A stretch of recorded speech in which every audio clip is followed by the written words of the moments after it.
One. What is good, family? If it is Wednesday, it's Wednesday, it's Solefood Sneakertalk, and I'm going to pass it right off to the man in charge, the driver for the day, the philosophical one, the professor, Beer Jedi. What's good, Al? It's your man, Beer Jedi, a.k.a. the Black Alex P. Keaton, a.k.a. Shuey P. Newton, a.k.a. Malcolm Fresh, a.k.a. Kick Gregory, a.k.a. Kick Papa Pump. And you know how we do, man. This week, I'm going to go ahead and pass to the homie Dabs. Dabs, say what's up to the people, bro. Hi, everybody. Nah, what's good? That was my prop. Hey, hi, everybody. How you guys doing today? I'm doing quite well. Hi, kids. Do you like violence? Man, oh man, family, we got a great one for you today. We're gonna hit on an array of topics, and I hope you guys are ready to get it in. And we're gonna get up close and personal with ourselves today. We're gonna get up close and personal with ourselves today. Pause. So you're getting ready for it. It's the Q&A show, and I can't wait to dig deeper into Beer Jedi and OGSneekerz. Pause. No, I need an adult. I need an adult. Dig deeper. What's up, OG? What's up with you, man? I don't know, man. I'm very afraid right now. People, be afraid. Be very afraid. I'm not sure where this is going, but I'm okay. I'm glad to be here. So y'all know how we do, man. Like Dab's already outlined for you, this is the Q&A show. We put up videos on Instagram and on the YouTube channel.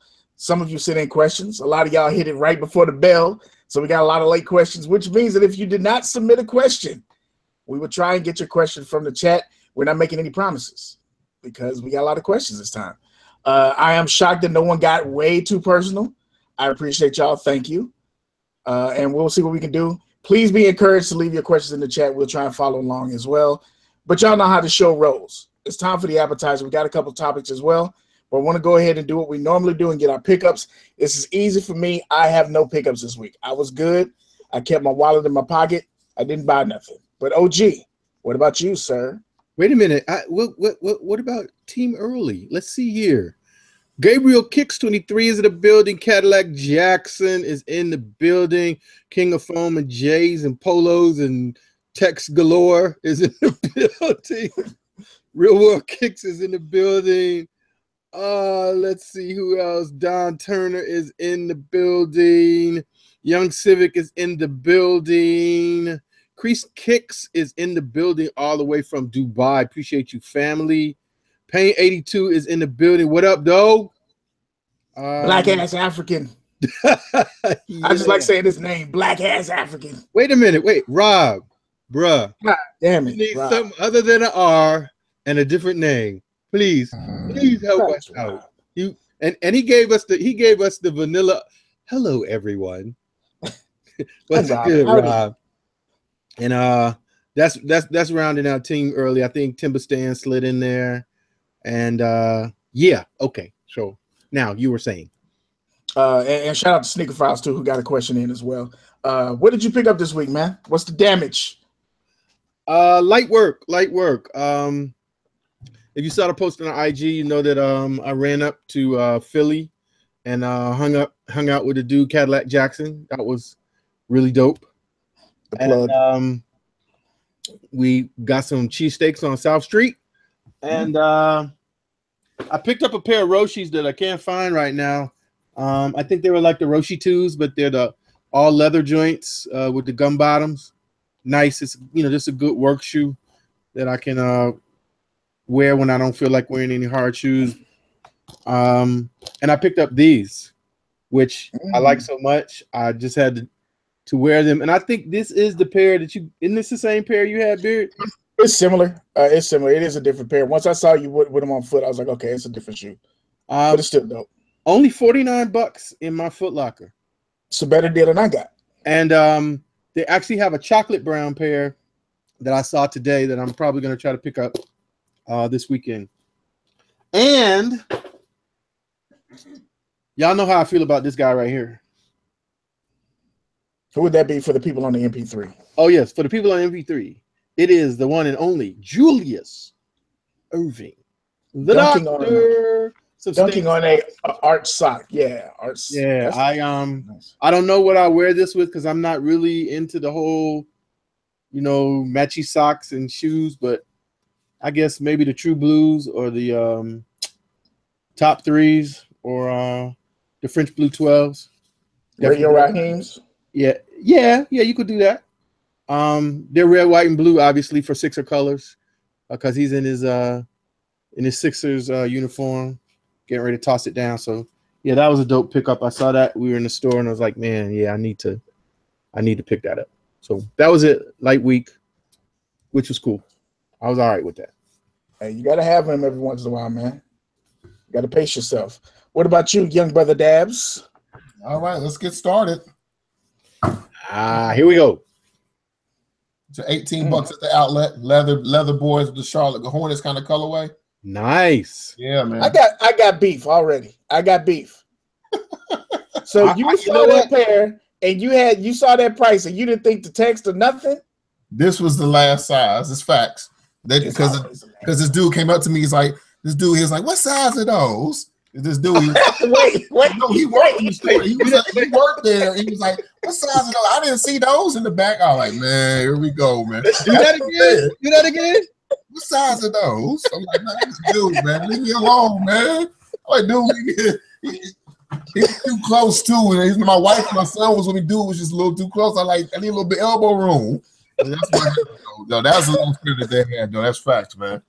But I also purchased. That's going to be a meme, right? These bad boys from Gabriel Brothers, little K-Swiss joints with that real good leather on there, man. These are absolutely ridiculous leather interior. Usually K-Swiss is done pretty crappy these days, but I actually looked up and found this pair from Gabe's for like $29. That's that collab with Horoween, right? Yes, sir. Yes, sir. What else? A Puma with the cork, the little Puma disc joints right here. It was funny. I got these from a website called shoebaka.com, and I bought them. They were $34. Well, what ended up happening, I went back on the website because maybe I'll double up or whatever. They were $79. They went back up in price for some reason. So I don't know how that happens, but cop them, good price on those. Cop my wife a pair of Cyber Mondays at the outlet. It's like $54. So these are simple. It's easy. $54. And then my steal of the freaking week, I copped 2 of these joints right here. Had to double up because the price was just too sweet. Bam. Open it up. That whole shoe in one hand, like you. Little Pure Boost. Shout out to 804 King of Foams who let me know this is one of the most comfortable shoes. But cop 2 pairs of these. The price was just too good, so I maybe one to work out in, maybe one to style in or whatever. But I tried them on; they're actually really comfortable. So did a little bit of work this week, but everything was like sale stuff, nothing retail. So it is what it is. That's about it. That's it. Sound like some good work. Waiting for some more stuff to come in for the wife, but we'll wait. We'll show that next week. Yeah, that's what's up. And we also have the Hump Day Heat. I did absolutely nothing today. So, again, I'm 0 for 2. I didn't do nothing today. I was around the house. So, I had on my little ugly ass sock darts that beat up, and that was it. What about you, OG? It was de-icing the New Buck 12s. Shout out to the plug. I think these are like 2008. They were DS, and man, I'm telling you, 12s are like, that's the top 3 most comfortable Jordans in terms of silhouettes ever made. Really love those. Although I do have to say, I've noticed for older shoes that are nubuck, if you have a place where there's an irritant, it does scratch it off just because of the age. So there was a couple parts where the laces were moving across the tongue, and they, kind of wore a little groove in it, but they ain't going nowhere. So, yeah, enjoy wearing those today. Yeah, I saw you wearing them with the light jeans and shit. I saw you, OG. We trying to do a little sound. Be styling on the office. Yes, sir. What about you, my boss is a sneakerhead, so You know, I get passes more than than normal folks probably would. You be cheating. I hear you. What about you, Dabs? What you rock today? It's in the bag today. I had to go to the bag and fish these joints out. I had to go to the DMV, and I was there for damn near an hour and a half, man. You know how that go, man. You go there, and you like 20 numbers under what they did, and no socks. Had to go with the Converse shorts to rock with them. You know, they come pre-distressed looking like that, so that's what makes them actually absolutely more dope to me. You know, I think I showed these on the channel before, but they actually, you know, I've worn them a few times, and they're starting to break in a little bit, and they feel actually a little bit more comfortable as well. So I wore these today. That's what's up, man. Converse weapon. Converse weapon. I think you got those for the low too. I think like $20 or something like that. I want to say. You know? Yeah, actually, so I did have one more pickup. And go for it. It's this right here. Shout out to the King of VI. I had he had some merch. You know, his first little stuff that he was testing out. Actually, been a couple months ago. I ordered this, and actually right before I went to London, and it finally came in this week. So I told him I'd be rocking it today. So congrats to him. It is 1 of 10. So, you know, a little exclusive. Maybe next time I get over there, I'll get him to sign up under the bill or something. So, but he's good people. You know, definitely looks out, you know, for folks in terms of he hooked up a number of people that were trying to pick up those the Quad 54 ones that dropped, you know, a couple weekends ago. He was saying that, you know, they were just sitting over there. Good stuff. Good people. Appreciate you. Are they still sitting, Mr. King of VI, sir? Well, you know, we can send out the bat signal and see if they respond. Size 13, I say. Yes, sir. All right. Because they don't usually show me no love on 12 and a halves. So yeah, you know, I do what I got to do. You know, sometimes we get into the appetizer. We talk about stuff that's happening this week. You know, current events. I see King of VI said they're still sitting. We'll talk, sir. We'll talk. Things that are happening, and I wanted to go ahead and bring this up now, get it out the way. We don't talk about LeVar Ball and Lonzo Ball anymore, except when we got to talk about them because it's relevant. Summer League is over. Lakers win the championship. Lonzo Ball gets the MVP. He's the only player that had multiple triple doubles in the Summer League. Yeah, so now we got to talk about him because Pops is starting to sound like a smart man. But the topic that relates to this show is that each game he wore different shoes. So game 1, he wore the Big Baller Brand shoes. That was his worst game. Also his first game. So take that, you know, how you will. Each game he got better. He put up a Summer League high of like 38, 8, and 11 in the Kobe's. He played in the Hardens. He played in some other Adidas. Like, so when I heard that he was wearing the other shoes, my first thought is, you fucking up. You're watering down your brand, because if you're not wearing your shoes, who's going to wear your shoes? So when they asked Pops about it, Pops said that this is kind of the beauty of being independent. He can wear what he wants to wear. No pressure. I wanted to know what y'all thought about, number 1, Lonzo wearing the different shoes, and number 2, Pops' response, because, you know, Pops is a villain. He is the Darth Vader of this shit right now. Go ahead, OG. What you thinking, bro? I think that, you know, that's part of their unpredictability. I think everybody probably expected for him to be rocking the Big Baller Brand, and the fact that they went the opposite. I think I saw Real World Kicks made a comment, said he was following the LeBron James playbook, which was when he was playing, I think I read at St. Vincent St. Mary's, if Adidas was coming, he would wear Nike. If Nike was coming to see him, he would wear Adidas. You know, just trying to entice and prick them like, wow, how could he be out there having this great game and be in somebody else's shoes? He should be in ours. I think ultimately they still fishing. And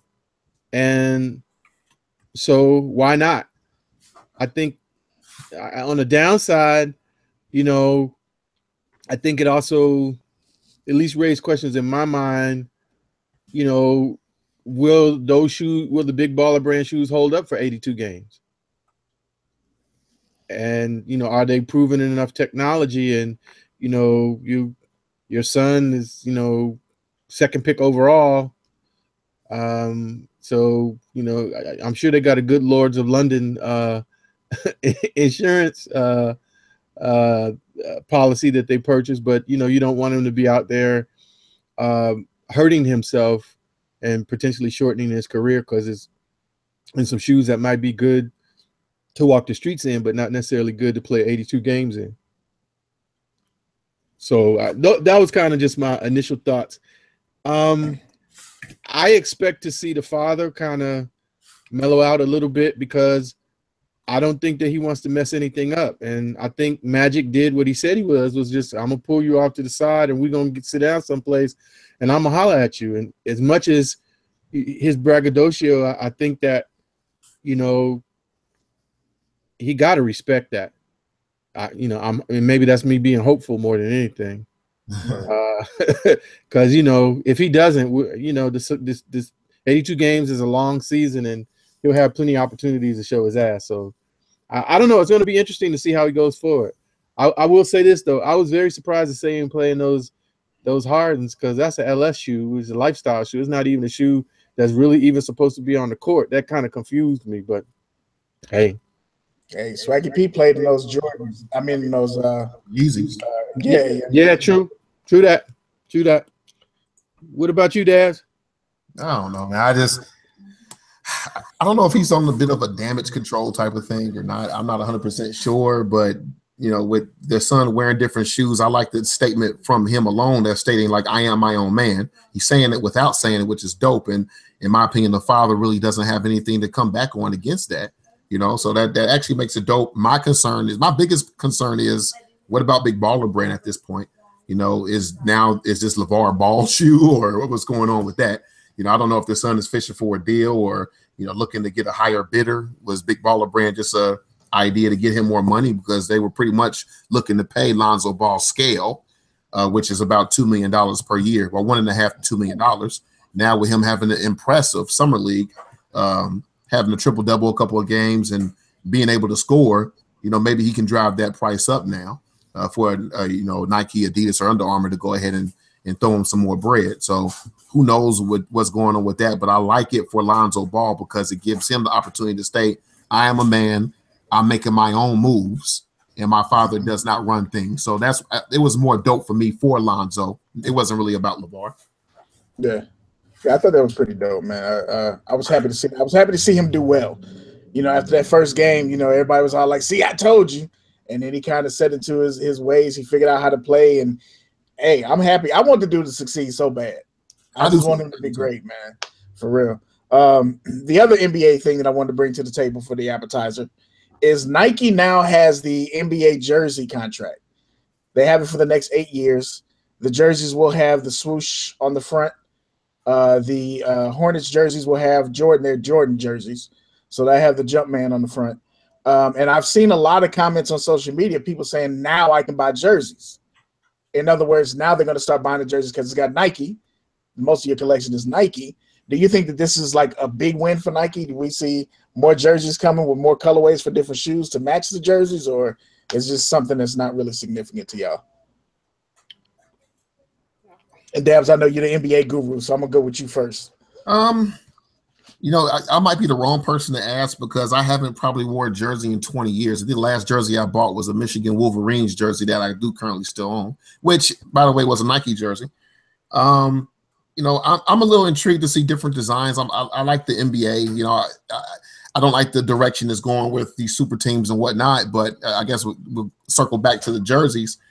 I'm interested in seeing different designs. I love it when another brand gets to make jerseys. I think NFL was the same way, and then you've seen some subtle changes in some of the jerseys. So I'm intrigued to see the different designs. But as far as purchasing the matchup sneakers, that's not my way. What about you, OG? I'm sure that it will have some. I think the jerseys will be a little bit more popular, you know, because of some of the things that you mentioned. I don't necessarily know that at the end of the day it's going to be a big deal, because fans who buy jerseys are going to buy jerseys no matter who's selling them. I don't think people did not wear them. I mean, you go watch any game on TV and you see all kind of people in the stands with, whatever team's jersey on, and it wasn't always, Adidas had it, the contract for the last 5 or 8 years or something, however long that they had it, so anybody wore Kobe jersey that was from the last 10 years, it was an Adidas jersey, and they were still wearing it. I think that if they do some new and different things in terms of the designs, I think, to me, that's something that will more, spur interest from the fans than just the fact that now Nike has it. But yeah, I think. Go ahead. I'm sorry. I was gonna say, I'm looking at the chat, and I think Caddy and Sneakerhead Clothing Line, a lot of the chat is kind of saying, at least what my thought process is that with Nike having this sponsorship, not sponsorship, but with Nike winning this contract, having the shoes that have the most major presence in the league, having the merchandising deal, we're about to see some crazy packages, colorways, and presentations that shit, like, because remember when jerseys was hot, when they had the Swingman jerseys, they were Nike jerseys. So I expect to see more of the same. And from what I've heard, this year Nike is doing 4 jerseys for each team. So it's not necessarily a home and an away jersey, but there'll be a jersey that you wear for most of the home games. There'll be a jersey that you wear for most of the away games. There's a jersey that's inspired by the players, and then there's a jersey that's inspired by the community that the team is in. So there's going to be 4 different uniforms. Nike's about to bankroll on this shit. For real. And I can't wait to see when you get the LeBrons come out and they give you the 3 jerseys to match it, or get the shoes to match the jersey. People going to go ape shit with the T-shirt, the hats. I think it's just going to be crazy, man. So I'm kind of excited just to see it come back and see how this shit looks with a full uniform kind of deal. Do you think it would be something that you would look to purchase, or it just depends on what comes out? So that's the other thing that's, part of my persona, which, we'll probably get into more of that when we do the Q&A portion for the meal. I'm actually in the process of getting rid of a lot of my pro sports stuff. Being part of this Negro League shoe collection has really resonated with me, and it means more to me than this NBA, this MLB, this NFL shit. So I'm kind of in the process of moving all my Cardinal shit, my Rams shit, and getting Negro League stuff. So for me, probably not. I'm probably not going to move. I'm interested to see it as a graphic designer, as an artist, as a sneakerhead. I want to see the stuff, but I probably won't be spending no money on it. That's what's up. You had another topic that you want to talk about, Dabs, was the Mike Vick. Yeah, man. I was asleep to the beat until yesterday, to be honest. I don't know if it happened yesterday or not, but he was on air with Jason Whitlock. I think that's on Fox Sports. And he had, wasn't Jason Whitlock taking the place of somebody on their regular show? I can't think of the name of the person. I can't remember the show, but he was on there with Jason Shitlock, so it don't even matter to me. Go ahead. I'm sorry. They were, having a discussion about, whatever, and then the topic of Colin Kaepernick came up, and the fact that he's still not employed. He's good enough to actually start for a few teams. And he can be a backup for any team, but he still has yet to find employment. We know what he did with the standing up for rights and things like that. But when Michael Vick was speaking on it, he started saying, well, he needs to cut his hair. Pretty much stating that he needs to conform. And that just did not sit well with me. You know what I mean? You have to play like Michael Vick. He had to do that. He did do it, but that doesn't mean that your journey is supposed to be Colin Kaepernick's journey. Michael Vick got in trouble with the dog fighting. He had to conform, and that doesn't mean that Colin. What do you guys think about that, Professor? Oh, all right. Well, I was dumbfounded. First of all, I was surprised to hear that come out of Mike Vick's mouth. And he kind of, when I watched the video, the actual video of him doing it, it was almost like he was trying to make a joke that didn't go over because he kind of had like a funny, like he was kind of trying to smile, but then he kept going on it. It was like he didn't pull back from it. And actually, if you had turned off the interview right at that point, you probably would not have gotten all that he said, because he did kind of then come back around and was talking more about the fact that, you know, he was, you know, that it was really based on his play, but it's really not. It's not. So it's his first, you know, his first statement in terms of is he not really, he doesn't have an image to repair. What he was really trying to say was get yourself in line so that you be acceptable to the man that you want to pay you the money. And there is part of me that understands the statement, but I rebel against it because that's some bullshit that we should not be upset, that we should not be accepting or perpetrating or being a part of.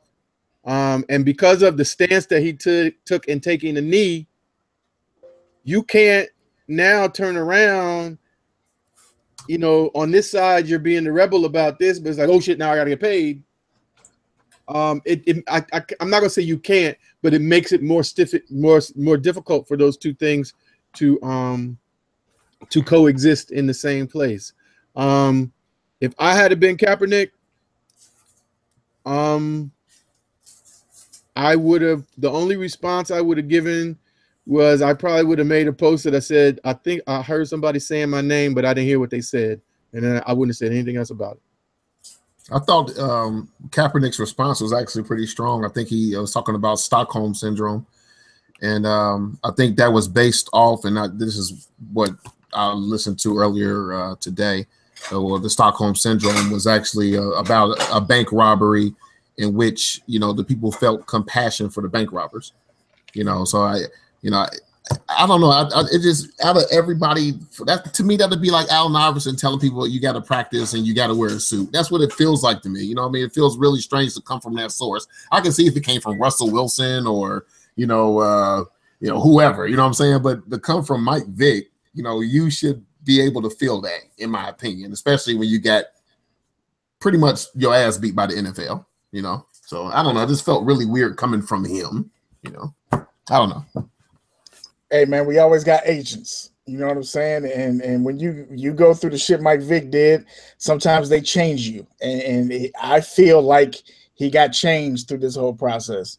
The trope of, and I'm gonna try not to be too verbose or long-winded on this shit, but the trope of black people's hair in corporate America has been largely our issue for I would easily say the 2000s. Wilbon said it best. He said that one of the areas that we've made the most quote unquote progress is with hair.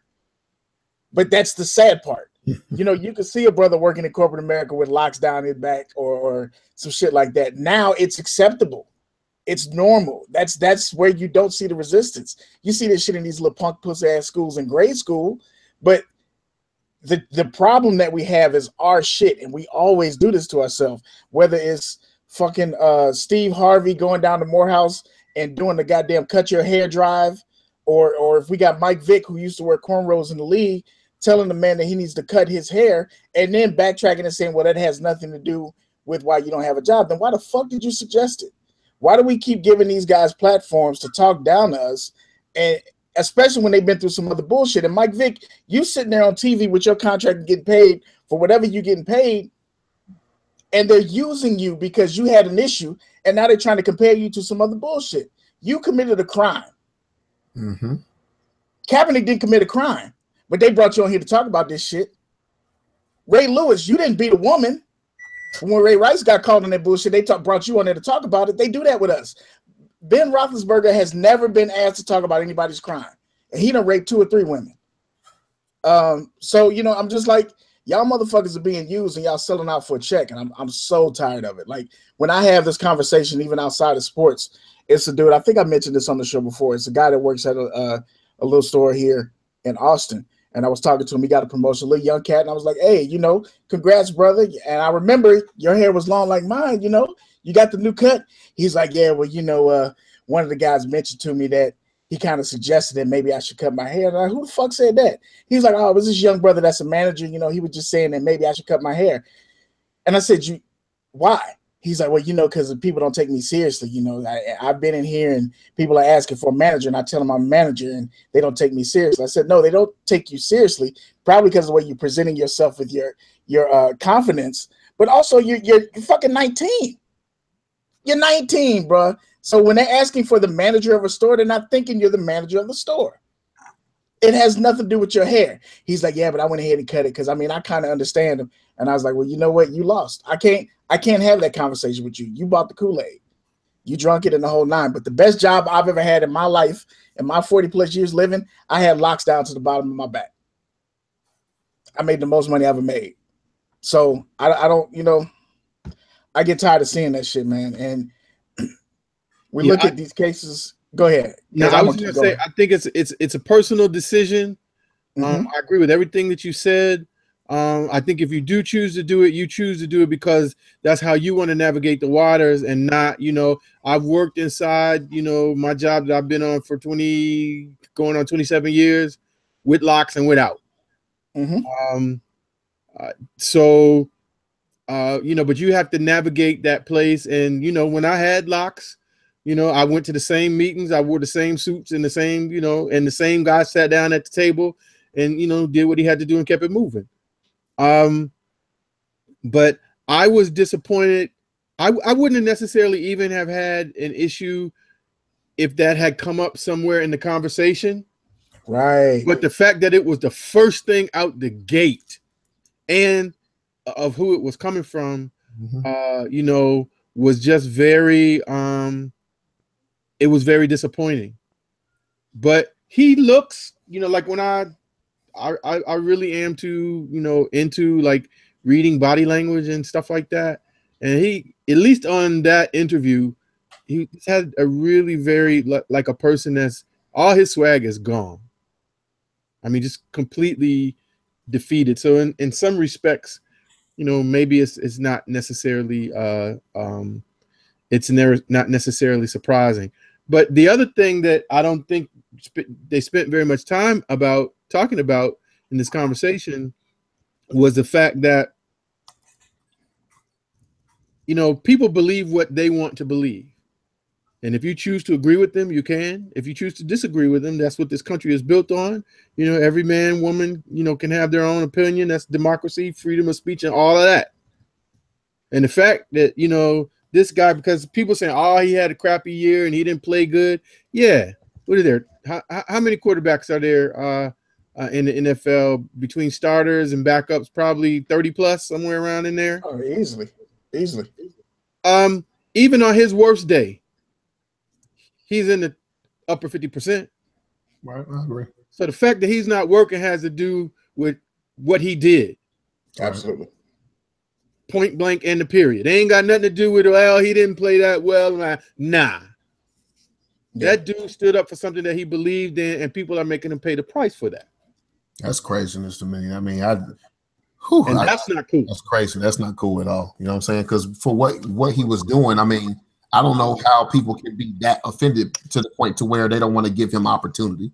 I don't understand it. You know, and of course, the actual thing of what he's protesting is never even mentioned either. You know, that never comes up. It's just, oh, he's defiant, and that's the only thing they talk about. But they don't want to come back to the subject of what he's being defiant about. You know, and that's the issue. And the way that the media is making this, they're going to keep making that the issue of his defiance instead of making the issue of what he's being defiant about. That's the issue. You know, so you know how the media they're gonna mix this stuff up, and then you know they're gonna turn him into the evil. And I would just like to say that, you know, as Real World Kicks already showed us, Mike Vick just launched a clothing line. Got to follow the money sometimes to get to a motherfucker's real opinion. Right. And, you know, you're making corporate moves. Maybe you got some investors. Maybe you're trying to get into some shops. You got to go ahead and say that bullshit sometimes, I guess. I don't know. But I was very, like you, OG, I was very disappointed. And I could definitely, absolutely go on forever talking about this kind of bullshit. But I won't. I will restrain myself. I will let my hair be covered in this conversation. Bragging. Stop bragging about your hair, man. Hey, I'm getting real close to cutting this shit off, bro. I'm getting real close. I'm on the fence. I'm either gonna lock it. I'm gonna let it go. It's gonna grow back, and we're not gonna have that discussion. So just keep it moving. So, the chat is chiming in, and everybody's kind of on the same side of the fence with that. Mike Vick is fucking up. I'll leave that alone. Everybody's kind of saying the same shit. Yes. So we get to the meal, man. We got a lot of questions. Like I said, some of y'all got in just before the bell. So we got questions here. If you leave questions in the chat, we'll try and get to them. My brothers, the other 2/3 of the Soley Trinity, hopefully y'all can hold it down and we can squeeze those in here. But I want to make sure that we, if nothing else, we answer the questions for the people who went ahead and sent them in early. So these are not in any order. These are just copied down how I got them. And I'm going to read them off. Some of these are specific, but most of them are for all of us. So hopefully I can hear from each of y'all on these. Rob, no AKAs. He can't ask a question. He got to change his name. Rob hit us with the questions. It's probably going to take the most time. I was like, damn, did he work for the media? He said, can we talk about the pros and cons of shopping from places like Kick Square and Fine Line 1721? I think, OG, you have some experience with shopping. I'm going to put my head down like this. I'm sorry, big brother. You have shopped at one of these places, have you not? What was the list again? Kick Square or Fine Line 1721. Those are the only two he gave. Yes, I have bought from Fine Line 1721. How was your experience, or how would you rate it? Give them the pros and cons. I mean, what Fine Line does is no different than what Kick Square or anybody that offers shoes early. It's an opportunity to get something secured early. Of course, you're going to pay the freight, as a pre-order or, just the team early price. You just need to be certain that who you buy them from is, getting you the real dealer, because there are people out there that, may not necessarily be giving you what you think you're getting. I think we've had discussion, and, any number of I know the family over at the Monday Midsole has touched on this as well, just in terms of, the validity of Kick Square and, some of the other places that do pre-orders. If you don't want to stand in line, if you don't want to take the chance and go out and get a zillion raffle tickets, if you don't live in a place that's doing that, but you want to get a particular shoe, it may be something that you consider. It depends. It's kind of like that old business thing about opportunity cost. If you wait and you miss, then you waiting was the opportunity that cost you. If you go early, the extra that you have to pay is the cost that's associated, with taking advantage of that opportunity. I would say that it's not for everybody. Certainly here lately, within the last, say 8 to 10 months, shoes have kind of been sitting. Things that we thought were going to sell out didn't sell out, and they're still available. So sometimes if you go early and the shoe ends up sitting, you're going to end up feeling some kind of way. Even if you just pay retail and the shoe sits and you could have gotten it for, like how the pure monies are now. Every time I see the price drop, I feel a little, because I pay retail. But again, that's part of that opportunity cost. So, I mean, I wouldn't say that it's something that is for everybody. But, some people just like to go, hey, here it is. They got it like that. That number is irrelevant to them, because to them that cost represents time that they don't lose having to do anything else. They, wait for the box to show up on the front door and keep it moving. Can't be mad at that. I haven't purchased from either one of these people yet. I haven't purchased a team early, so I don't really know the pros and cons. I guess this question is kind of for OG. Me and Dabs are just giving our 2 cents on how we feel about it. I will say that I think it's cool if you're able to do it, whatever. Do what you got to do. If they legit, do what you got to do. I feel like, though, like for the, what is this, the Hall of Fames that come out this weekend? Mm-hmm. It completely killed the hype for me on that shoe. Completely. Like, because people had them damn near a month ago. So when I saw that they were on a release for this weekend, I was like, oh shit, I forgot. I thought the shoe came out a month ago. So many people had it. I forgot. They're old now. Yeah, it's like they're old, so they drop it this weekend. I'm like, whatever. It kind of worked backwards. Get out for a month. Don't worry about it. Like, damn. I guess the other thing I would add too, like for YouTube person, if you're really on that YouTube grind hard in terms of reviews and stuff like that, the advantage of getting early is that your video is getting out in front. So people that are, maybe looking at videos to make a decision or kind of try to see the quality, or, they might respect a particular reviewer's opinion or something like that and kind of want to at least see how they feel about it. Not necessarily to base their decision on that, but, kind of get a vibe from that person or those persons. Early is always the way. I've said on this show and before, and if you go on my channel, you'll find it. Just look for the black toe ones that I got early by accident. Man, stop doing that. You distracted me. Were you trying to hang yourself with your beards? He's dying to get his slander out. Okay, all right. So let me finish. No, you good. I'm joking. I'll straighten my beard out. You good? It will help you, in that regard, in terms of the early looks for the video and stuff like that. That that's one of my biggest, most watched videos, and I think it was just because it was early. I just happened to that shoe released early in 3 cities, and shout out to her Souls 23. She's from the Chi, and Chicago was one of those places, and she got some sizes that weren't hers, and she had my size, and I had to pay the VIG. I still had to pay a little bit to get it, but it was worth it. I do want to say before we get to Dab's opinion that we are not condoning or slandering Fine Line or Kick Square. That's just the way the question came through, and we're just talking about the question. So we know some people like Buckeye City Soul is in the chat. You could use his promo code to get $10 off at Kick Square. So if y'all want to do that, hit up Buckeye City Soul and get his code so you can go ahead and do that. We have no opinion on what they're doing themselves. Dabs, you're chomping at the bit, sir. Go for it, brother. I think they dibble and dabble.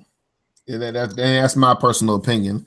I've seen the pre-orders, and everybody was telling me, oh, when they do the pre-orders is, they're usually making their money where they need to make it.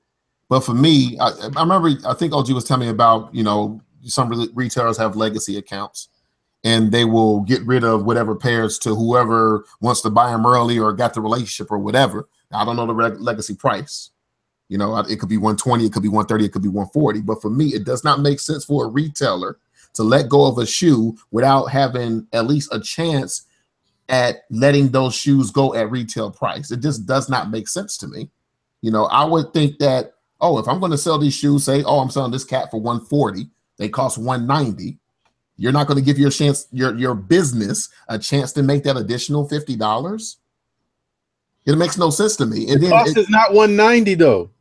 No, the retail price for shoes are 190. I understand that. I'm saying the cost to the business is not 190. The cost to the business is not 190, but they still lose 50 if they let it go for 140. If they could have sold it to the public at 190. It's all my opinion. That's my point. It's all about cash flow. And if you're looking in the business to have a certain amount of cash flowing through your business, having more cash at the wrong time is not beneficial to your business model. To me, OG, they can always sell it for 140. That's where we normally get our shoes on sale from 120 to 140. That's when we copping now. That's the price now for Jordans. The price is not 190. So they can always get that money. That's not a problem. So, but they're still going to have some people walk up and say, I'm dumb, I'm paying 190 for this shit. That's going to happen. There's still going to be those people that come first day. So why miss out on that money? I think they dibble and dab. And they're not paying 190 for the shoes because they're selling them for 210 on the pre-order. So you're telling me they're making $10? No, that's not what I said. No. I'm not talking about you. I'm talking rhetorically to myself. I'm not talking about you and anything you did. I'm saying if they bought them for 190, they're not making $10. So where are they getting the kicks from? I think they dibble and dab. That's just my opinion. I don't trust them. I will never buy from them. That's just me. That's how I feel about it. I don't trust them. Buckeye City Soul said they pay 45% less. So Yeah, but what does that, like I said, but what does that makes no sense for the business to lose out on money that they could potentially get. But what you're talking about is what I just described. Your business model and what you consider to be opportunity cost is completely different than the person that chooses to do that. Because, like, if you watch the Fine Line thing, he says that, like, if I got 200 pairs, or not two, if let's say I got 50 pairs of the and if you want me to stop talking because you don't you're good. Through this, I'm listening to you, but I have my opinion. You have yours. Okay, I'm listening though. We can move on. That's what you were saying. It's really about answering the question. So you said what you said. I don't want this to be about me trying to convince you. I'm not going back and forth. I have my opinion on it, and I just feel like I don't know about what the prices they pay, but to me, I just can't fathom that a company would say, "I'm not taking this 200 from this customer. I'm just going to get rid of them for 110." Okay. Well, the only thing that I'll say is you can't fathom it, but there's companies out there doing it, and they're still in business. So there must be some reason that they perceive that it is a benefit to operate in that way. That's all I'll say. And in my opinion, I think they get it from China, and I think that's how they make their profit. My opinion. Rob's I ain't saying all the shoes, but some of them. Rob's next question was, can you talk about where you've seen the sneaker game in the last 5 years and where you think it's going? That's a huge question. So if you're able to tackle a certain part of that so we can get through the other questions, I think that would be dope. I would say the biggest thing that I could say from what I've seen is the shift from the focus of Nike to Adidas in everyday kicks. I've seen the shift from style to comfort. Where do I think that's going? I think we're going to go more down the comfort lane. I think that the last 5 years or so has proven that comfort wins with the Prestos, with the NMDs, with the Ultra Boosts, yada, yada, yada, that they're going to spend a lot more money on comfort than they are for anything else. And I think that's across the board. Even Nike with the Vapor Max, now they got the Strap Vapor Max, which is actually a good look. So if I could say anything about that, I think that we're going to get a lot more comfort shoes. As a sneakerhead and a style kind of guy, even though I'm Jack Swagless, I like the fashion of shoes. I think we're going to get a lot of ugly ass shoes. I'm just being completely honest, which means that I'm going to have even more basketball shoes in my collection because I like comfort. I'm fine with comfort, but I will buy a comfortable shoe one time just to have for my everyday kick, but I'll buy Jordans forever. You know what I mean? And that's just kind of my thing. I will still err with them Jordans that are uncomfortable, that don't make my feet feel too good, but they look dope. And then I put on the comfortable shoes when I get to the crib. What about you, OG? I didn't hear the question because we were still stuck on the other question, to be honest with you. I'm just keeping it real. So you have to repeat it for the old people in the world. Come on, OG, cool down. Get in the bath of ice water. Nah, man, look, don't go there. Don't go there. Because when you get rolled up on your back, it's okay. But if I do, then you got to tell me to calm down. I don't never tell you that. I'm chilling. I don't know what I didn't say anything about you. I'm talking about me. I got my opinion. You have your because I didn't hear it. You had your opinion. I have my opinion. Dabs, all What's wrong with that? Can you please repeat the question because I didn't hear it. I didn't say you didn't hear it. If you heard the question, then answer it, bro. All right. The question was within the next 5 years where we think the sneaker game is going, and I agree with Beer Jedi. It's more or less fashion. Jordan Brand, what they're going to have to do is start limiting stuff again. We've been here before. We've been here where shoes are sitting or whatever, blah, blah, blah. It's a cycle. They mass produce to cut out the reseller. So all they're going to do is just start limiting everything, and then we're going to be complaining about not being able to get anything, but it will possibly boost the value of Jordans. It's going to happen again. I'm not worried about it. But Adidas, I got to admit, man, when OGSneekerz has said, I think it was a couple weeks ago, they're making a move. They're making a move. Even some of the newer designs that I've seen coming out, I'm going to show something on the bill that I think is just completely dope. But they are making a move, and it's hard for me to adapt to change, especially when it comes to a lot of stuff. But I was thinking, Jordan brand, and now it's not that. It's more about comfort, and Jordans are not very comfortable. The majority of them are not, and that's where it's going. It's lifestyle now. It's lifestyle, and Adidas, they're not stopping. when Jordan comes out with a lifestyle shoe, because they're trying, they are some of the worst, cheapest quality looking pieces of shit that you'll see. Period. You know what I'm saying? And then Nike, like the Vapor Max. Vapor Max is cool, but it's not new. It's Air Bubble. It's an Air Max. You know what I'm saying? But it's like kind of separated and kind of goofy looking. For my wide feet, Vapor Max don't work. For my wide feet for NMDs, oh, it works. It works. It works greatly. You know. So you know, Adidas, they're here. I don't think they're going anywhere. You know, I think before we get to OG, I think what's interesting too, what you said is that the lifestyle thing is taking over. Puma has almost got back in the game with those new, I don't know the name of them. We've seen a couple of the YouTubers, their new slip-on with laces on the side. It has like a little shroud on the front. It's got laces on the side, and it's also a knit material. Converse, which is still Nike, but they're also doing knits because of the lifestyle thing and the way they've changed shoes and being more comfort-centered. The game is opening back up. It's like it's getting wide open again. If you come out with a dope shoe that has some fly knit kind of shit, you got a shot to get a good part of this market right now. But I think, like you said, and I think Sneaker Files mentioned this before, is that it's a fad. And at some point that shit is gonna cap, and that goes back to what Dabs was saying. You're gonna get right back into retros. It's just what's gonna happen. It's just what's gonna happen. OG, the question was, can you talk about where you've seen the sneaker game in the last 5 years and where you think it's going? And I know that's a broad question, so we're just trying to answer a part of it. If you got a certain part that you want to focus on. I mean, I don't think that I have anything more, you know, to add than to echo, you know, some of what you all said. To me, it's, you have two lanes of athletic wear. Those things that are specifically for performance and those things that are built for style. And style is taking over performance. Style is where the money is. Style is why people are still buying retros. Style is why, you know, you're seeing non-athletes become ambassadors for shoe lines.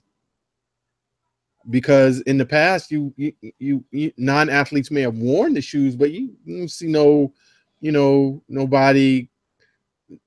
know, film star or recording star. You know, Frank Sinatra wasn't out there wearing Converse, you know, or whatever.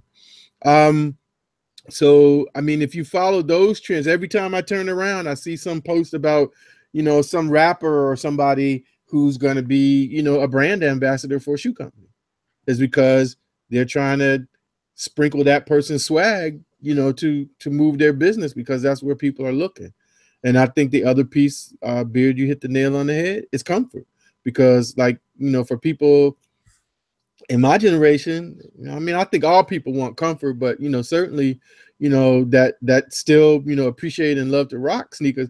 I can't wear nothing, like I can't wear Chucks like I want to wear them no more because they just hurt my feet. I can't stay in them all day. Even the 2.0 versions, a little bit easier, but I can't. You know, I said I love those 12s because when I put my feet in them and I step down on them, I feel comfortable. You know, the first time I put on a Boost shoe, it was the same thing. It wasn't about the hype.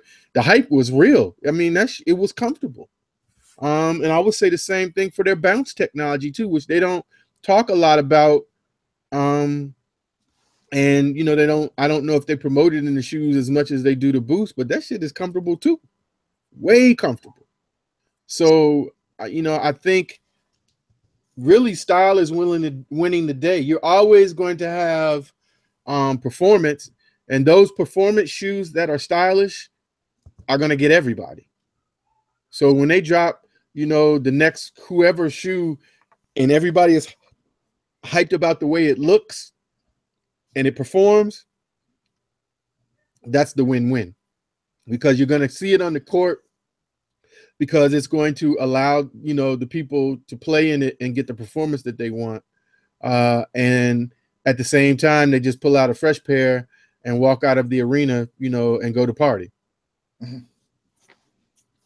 Word. Rob's got another question. I want to come back for some of the people that have submitted multiple questions. First of all, thank you. But I want to try and maybe if we can get one or two of your questions. If you got more than that, we'll go through the list and then we'll come back around if we get a chance to. So I'm gonna table this other one from Rob. I'll go to the next question here. This is from Big Light 46. He has two questions for us. The first one is, what are 3 shoes each of you would never buy because of the price but really want? I think it might take us forever to come up with 3, maybe. So if you can give one, that would kind of help us go through the list. Daz, what would be one shoe that you want but you'd never buy because of the price? Like you said, there's a lot. There's a ton. Off the top of the dome, it would probably be something like a Don C, the sand colorway, something like that.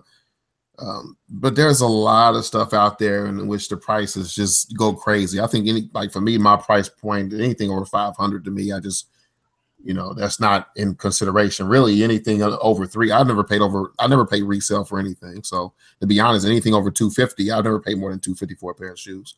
So that's the number. So anything that's over that, I'm either waiting for the actual retro to come out, or I'm just going to be shit out of luck, or hoping that the resale market falls out. Right now is a good time to actually cop a lot of that stuff, but then again, some stuff like shattered backboards, the price is only increasing. So there's a ton of them, but yeah, Don C, shattered backboard. I mean, take your pick. To be honest, there's a lot of stuff that I like that I will not be able to get my hands on.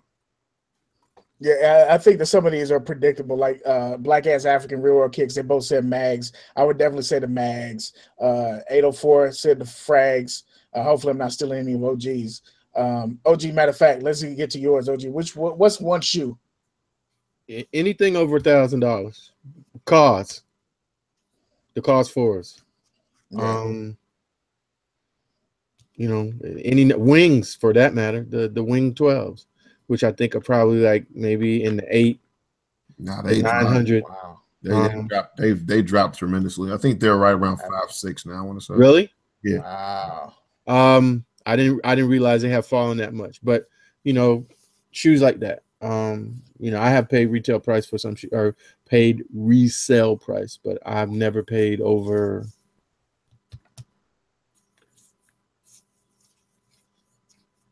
$4.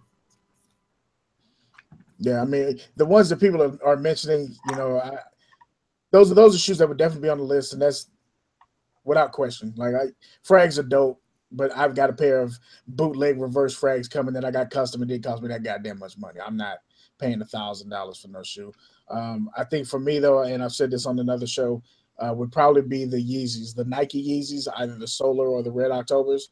I think the shoe is dope as hell. I think it's a really good looking shoe. But I'm not paying the retail. I'm not paying the $5. I'm not paying the $5. So hey, Beard, looks like we got somebody. I just want to shout him out because I know it's Old Dark 30 over there. Somebody joined us from London in the UK. In addition to what is this? Gosh, I don't. Oh, Aaron's World. Yeah. So Aaron's respect. World, what's up, bro? If it's 3 o'clock in the morning, salute. Absolutely appreciate you checking in.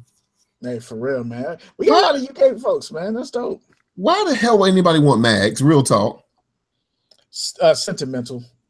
Nobody's wearing them. It's just a dope shoe to have in your collection to look at. That was it. The reason that I originally want them, if I'm being 100, the reason that I really wanted them is so I could put a down payment on the house. I didn't give a shit about that shoe.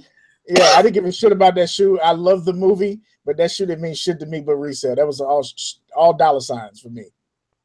Yeah, all dollar signs. I don't know. Yeezys though, yeah, the Nike Yeezys, that's cool too. They kind of cool. They all right. You know what I'm saying? I just wish the sole had a little bit more originality to them since they used that sole before. But they cool. Nike does that a lot anyway. So yeah, it starts to get like. Have you gotten to the point now in the sneaker game where you notice it on some other shoes? Like, man, fuck. Yeah, Jordan. Like, didn't really. Yeah, you put the damn Jordan. You put the Jordan sole on this shit. I see that. Jordan has they put the Air Jordan 3 on everything. They're gonna use that again. I looked at the pair of spins like something I had. I was like, wait a minute, this is Jordan 3 sole, and this one is too. That's some bullshit. 45. The other question Big Light asks is, what are 3 shoes you would never remove, sell, trade, etc. from your collection, no matter what the price? That's a great question. So essentially, what to you, again, he's saying 3, you know, if you could pick one of your 3, it doesn't have to be the only one, but one of your 3 is the most valuable to you personally. Black Cement threes. Good point. Yeah, because you got like 2 pair that you can't really wear, right? Or is it 1 pair? Like the tabs beat up and shit like that? Yeah, well, I mean, they're both wearable, but the ones actually I'm shipping them out to the sneaker club in San Diego to get the tabs replaced so they can just be intact. That's what's up. Pop Lewis in the building. Pop was good, homie. Was good, pimp. Sneaker File said the Zo2s. I don't know if he's playing or not, but that's hilarious. The 96 Bo Jacksons is what Real World Kick said. Dabs, what about you? In my collection, yes, sir. It's hard. Most of the sneakers in my collection, it has a price, but I don't know. Probably that's tough. That's tough for me. Let me think on it, man. I'll let you go ahead. That's a tough question. It is a tough question because you know you're gonna have your reasons for whatever you answer. However you answer that one, honestly it's an unanswerable question, really, because it's not just one anything. Unless you have like an Air Mag or something like that just has some crazy, you know, or like a shoe, you know, that was game worn by Jordan or signed or some other player like that. I think you have plenty of stuff that just for particular reasons it means something to you. It'd be really tough. Yeah, I think for me it's probably my Gym Red 12. If y'all didn't hear that story, that was when I got that shoe. It was a shoe I wanted. I missed out on it. And without really thinking about it, I was going to do something for a friend, and that shoe came to my lap. So the blessing kind of came around for me for that shoe. And for me, that shoe is kind of important to me. So that's probably when I wouldn't move. I haven't even worn it yet. I don't think I'm going to wear it. So that one for me, Gym Red 12. Dabs, you got yours yet? I'm guessing the Space Jams. I like the way they were done. You know, the packaging was super dope. And that's just out of my collection.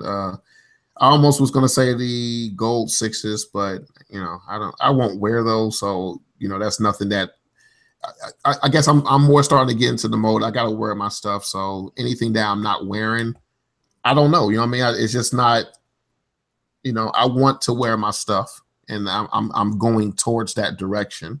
So things to me that I know I will not wear, like really most shoes with a white bottom. They're not really, you know, if I get the right price on them, then it's a possibility. So Ricardo Bonner said the playoff 12s. Young Civic said the Cherry 13s. A couple people are saying none, like that shoe hasn't been invented yet. So that's pretty interesting. Black Ass African said the Black Metallic 5 Air Pressure 89 Flight. What the hell is that? Multiple shoes? I guess this is 3 shoes. So the Black Metallic 5, the Air Pressure 89, and the Air Flight 89 High are his 3 shoes. I just like saying Black Ass African. Let me tell you something about that Black Metallic 5 real quick. This is the one that came out last year, correct? That was last year? Yeah. Yeah. I pulled my wife's pair. I never got them, but my wife, she had them. Never wore them. Didn't touch them. Pulled them out the box. The net was yellow. And now when I say yellow, it's all the way yellow on the net. The bottoms of the shoe, still icy blue. She's never worn them. The nets were yellow. I don't know what happened. I don't know. Should I put them in a? Should I have put them in a plastic bag or what? I don't know. But did you still have the have them wrapped in the paper? They were in the paper. Yeah, they were in the paper. Some people that say that you need to fold that paper up or take it out. That does affect the shoe. Wow. See, I always thought it would be the sole, but I guess the netting. I was taken aback, man. I was like, man, this is literally yellow. So you weren't taking it back. He was pissed. I was a little pissed, man. I paid retail for them joints. Big Light 46 has got another one. We're gonna try and come back to that one. Hoop King asks, "Who are you guys' favorite NBA players and teams?" I will answer this one right off the rip because this is easy for me. Favorite player right now is LeBron. Team, I have no team in the NBA. I like LeBron. I don't have a team. I root for LeBron when I get a choice. Other than that, I just want to see good games. Dabs has several teams. Which team are you going with to answer this question, brother? Kevin Durant. No, I'm joking. It's definitely LeBron James. And like I said, the NBA is more of a player league now. There's no, these players are moving around so much. It makes it hard to root for any team whatsoever. So it's a players league. You're following the players. It's LeBron James. If I had to pick a team, it would probably still be the Chicago Bulls if I had to pick a team. Yeah. Interesting. What about you, OG? Current player, the King. Player of all time, Dr. J. I'm an East Coast basketball guy, so I'm always going to root for the East. The only time I didn't root for the East was back in Showtime because I love Magic and Lou Alcindor. Y'all figure out who that is if you don't know. That'll be your homework. But I'm a homer, so I'm gonna get down with my Wiz until we get on the sidelines. Then it's whoever coming out the East. Just get with the chat. We'll hear what they saying. Pain 82 said Durant. OG kicks LeBron. 10% says fuck KD. I agree. Queen James keeping it deep. Queen James, no. Cadillac Jackson, New York Knicks. Nah, I'm good. Young Civic AI. We're talking about current players, Young Civic. Don Turner, favorite players. I'm sure they took my, of all time. I'm sure that's what he's probably saying. Don Turner, favorite players, John Wall and number 1B, Steph Curry. That's interesting. He said 1A, John Wall. And that's very interesting. Because he's a homer. He's going to go for the homer. Definitely a homer, but to be honest, John Wall is a great ball player. I think that, Curry got that jumper and I can't take nothing from Curry. Forget that. Anthony Davis, favorite team, Knicks. So that's kind of funny. A lot of people, have it to where it's a lot of different players. Sneaker File said Dirk Nowitzki. All right. Can't be mad about that. Ewing. Really, Crease? Ewing? Wow. That's an interesting pick. Two kids. We try not to get Isaiah Thomas. Is that the old Isaiah or the new Isaiah? I think the Celtics Isaiah Thomas. The old Isaiah don't get enough respect either, but we'll have to say that for a whole nother show. He does, but I still think John Stockton's better. Really? I do. I literally think John Stockton was a better ball player than Isaiah Thomas. Okay. I just wanted to shout out TG, Young Civic for he's like the marketing for Solefood Sneakertalk, man. He dropped a nice little promo on the Instagram today, so respect you for that. Letting people know about the show and that put the logo up with the little fire saying that it was going to be fire tonight. So I just wanted to acknowledge that. We see you out there grinding for us and we appreciate it. Absolutely. The next question we got on here is from I love the name, brother. I hope you're in the chat. I love the name. Ghetto Garnett. I hope you're in the chat, bro. Ghetto Garnett's question was, if you could buy any shoe that you don't have already, what shoe would you buy? So that's kind of similar to the other question for the price, I guess. Any shoe. Like say it's like for me at Concord 11 all day. That's an easy one. That's an easy one. Concord 11. Hopefully it wouldn't be too much, but the Concord 11.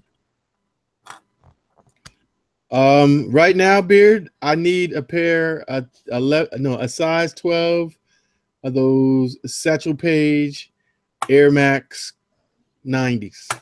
That's what I need right now. I can agree with you on those. Those are God.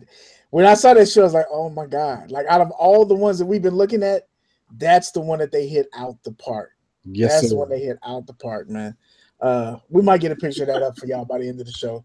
I agree with you on that one, man. Hey, Beard, man, Cadillac going off, man. He said, so disrespectful. How dare you, Daz, talking about Isaiah. Isaiah can rings. But OG Kick says the old Isaiah lost respect when he didn't shake Jordan's hand when they lost in the playoffs. Plus, Isaiah kissed Magic on the cheek. So, you know what I'm saying? Why do you lose respect for not shaking? I'm not going to talk about the kiss comment, but why do you lose respect for not shaking Jordan's hand? Jordan was a dirty – look, Jordan was a horrible dude. Are you kidding me? The Pistons were the dirtiest team of all time, man. I don't disagree with that. I'm saying, why do you lose respect for not shaking Jordan's hand when Jordan punched his own teammate?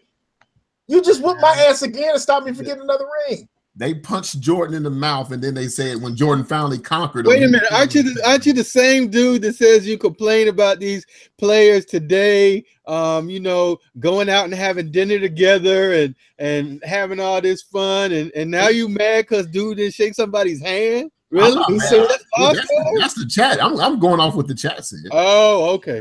Thank you. He's saying it's okay for them. He's not happy with them having dinner, but he definitely not happy with them kissing. That's what he was saying.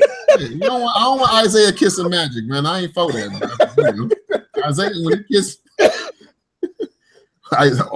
when he kissed Magic on the, I'm like, man, don't you know Magic? You know what I'm saying? There's something wrong with that. Stop. We're not gonna do that. We're gonna go ahead. 804 King of Phones and J's. We appreciate you, Kane. No, pass. Go ahead. This question gets us out of the sneaker realm. This question gets personal, but not too personal, I would hope. I'm going to loft this one up to Dabs first. He said, how did you meet your significant other? Y'all want the real answer or the mushy answer? You got to keep it real with the family. No doubt, no doubt. Actually, I met my wife at work. We both worked at Fifth Third Bank.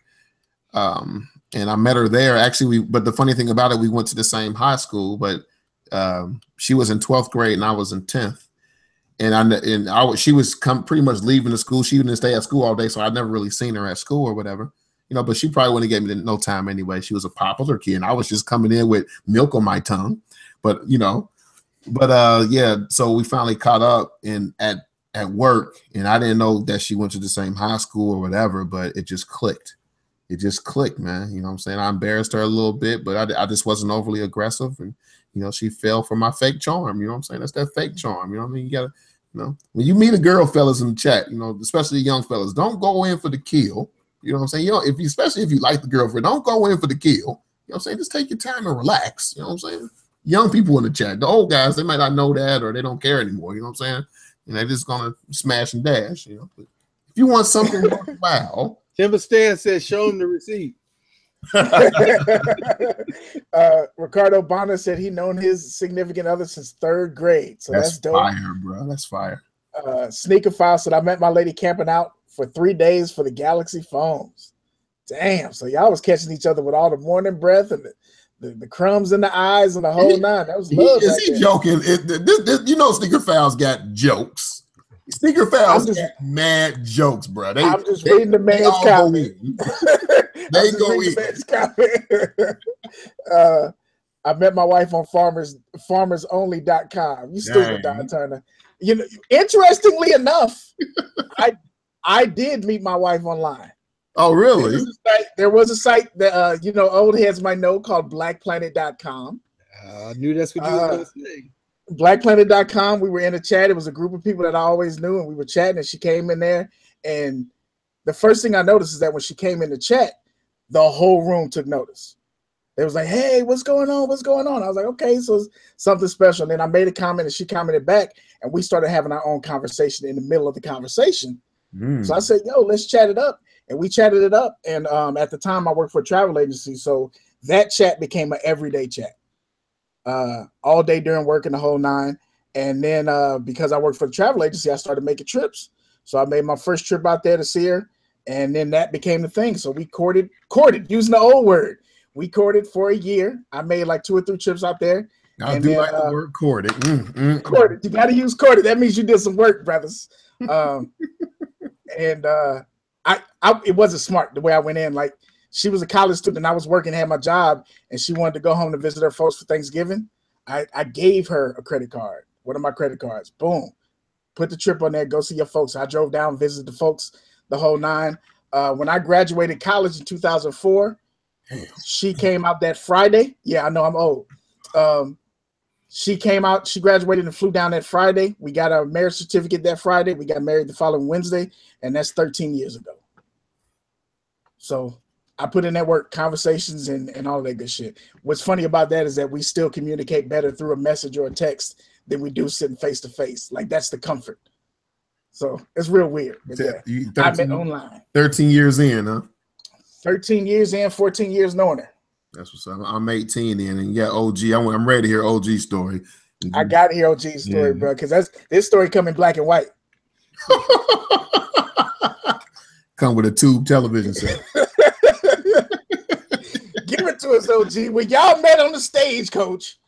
Hey, the chat going crazy though, man. The chat is going crazy right now. I think the funniest, I caught my wife before she was sold out. Simple. Timber stand right there. Don turned out I really did meet my wife on a dating site. Turns out we live 3 miles from each other. That's dope.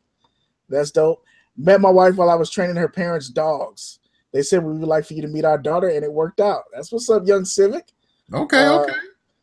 Everybody's waiting for OG though. They got to hear the story, OG. It's gonna be a womp womp womp. It's no. Come on, Shumo D. Don't do it like that. Give it to us, the press. I want to hear the game. That's why I want to hear it first. How was the game? How did you kick the game to her, bro? No, so actually,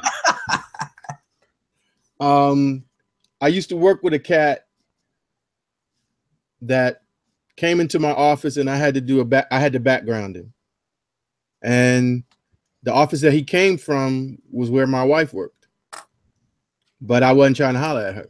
It was somebody else in the office that I was trying to holler at, but she was just a little bit too high maintenance, but I didn't peep that off the break. So, it was, it took me a little while to realize that, but, my, wife, to her credit, she had figured it out before I figured it out. And I'm not telling tales out of school. She was sitting here because I've heard her tell the story before. So I know that, talking about sitting in the church balcony praying, this is going to be the year and this is going to be the guy. But when I knew, it was funny. I have a picture somewhere still in this house. If I had thought about it, if I knew the question was coming up, I'll show you. I used to have a townhouse. And when she and I first started talking, we were just kind of like on a friendship tip because I wasn't living in the States. And so I would come back like maybe every 7 to 8 months, and we might have lunch. She and I and our other mutual friend who was then working in our office. And then sometimes when I come back, he wouldn't come and it would just be the two of us, but it was just strictly, we talk on the phone. I come in, hey, what you doing? Let's, meet up for lunch, catch up, see what's going on.